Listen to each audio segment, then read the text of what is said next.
Hello everyone, my name is Abu KALS and today we've got to talk about a very important topic and welcome back to the channel, welcome back to the United chapter, and we're going to be diving straight into the harsh truth about Manchester United's future under INEOS.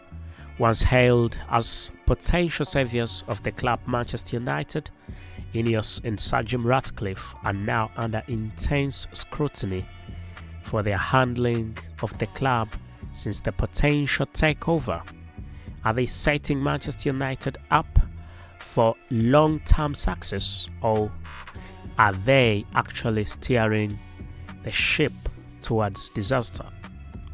Let's break it down from their financial strategies to the impact on the squad and the bigger picture for Manchester United.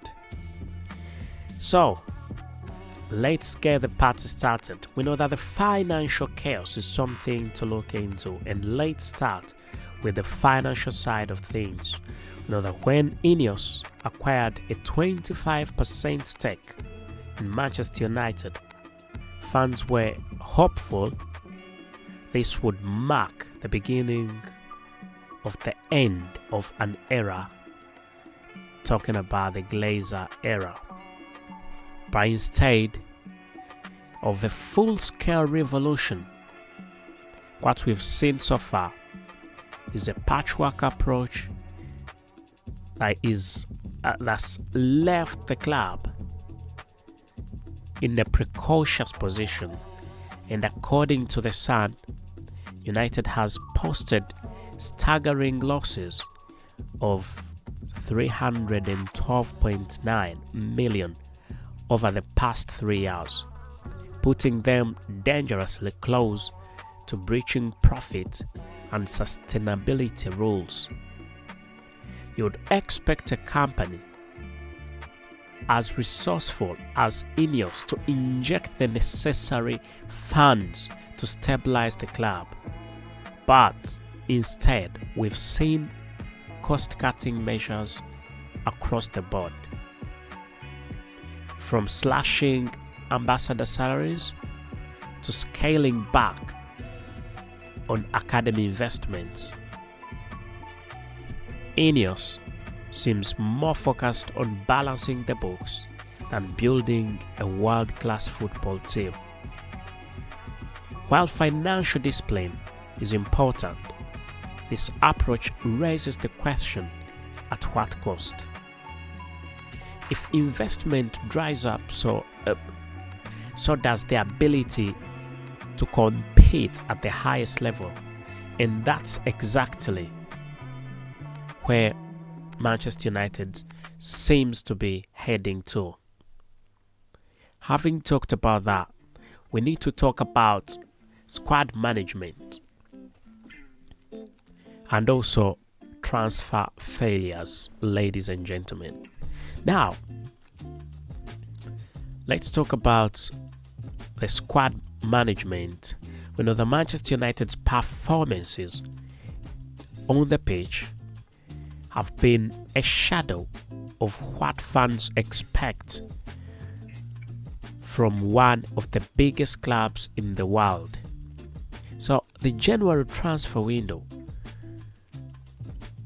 has been the perfect opportunity to strengthen the team, but instead Manchester United has pursued budget-friendly targets, or is looking to get budget-friendly targets like Patrick Dogu, while rivals like Arsenal and Chelsea are making big money moves. One of the most glaring examples of mismanagement is the ongoing Marcus Rashford saga. We know that Manchester United reportedly wants to offload Rashford to free up wages, but poor planning and his declining form have left the club with few options. Rashford hasn't played in the Premier League since early December, and the lack of clarity around his future is just another symptom of Manchester United's chaotic planning. And then there is the lack of ambition in the transfer market. There is the Marquis signing issue. Where is the Marquis signing? So, where is the intent to bring in football players who can elevate this squad under INEOS? We know that Manchester United seems more focused on cutting costs than competing for titles. And talking about the bigger issue, the biggest problem isn't just financial or squad related. It's the lack of unified vision for the club. Sir Jim Ratcliffe promised to focus on the sporting side of things, leaving the business operations to the Glazers. On paper, that might sound like a fair division, but in practice, it's creating fragmented leadership and fragmented leadership structures where no one seems to have a clear idea of where the club is heading to. And who's calling the shot? Is INEOS?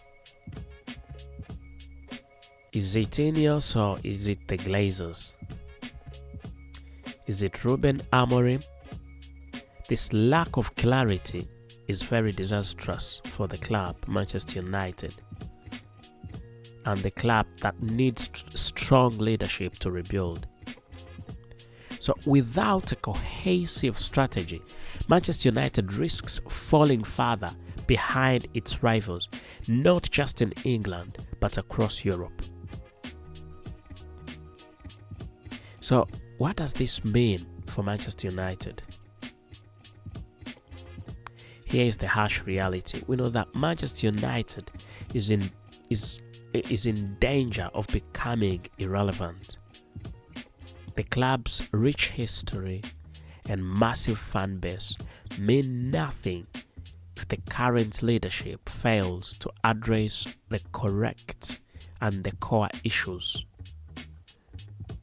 So, INEOS's cost-cutting measures and reluctance to invest heavily in the squad are signs that the club is being run like a business first and football second.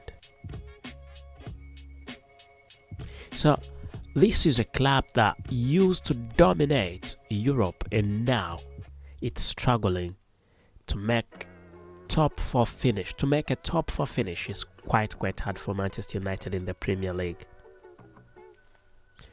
So if INEOS does not change its approach,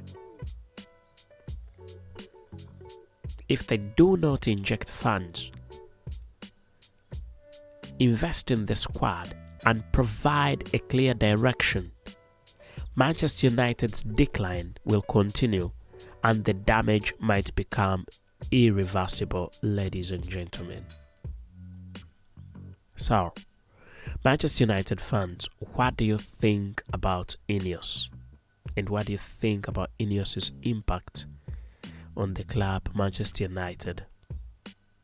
Are they taking the right steps to stabilize Manchester United, or is it the beginning of the end of one of the best, one of football's greatest institutions?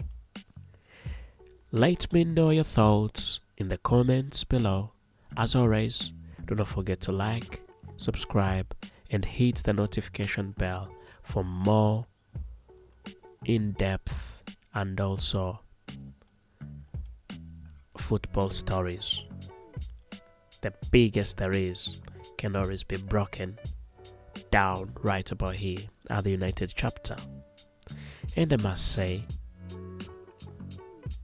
if you think INEOS is doing a big job, you can let us know in the comment section. And if you think they are not doing enough, you can also let us know.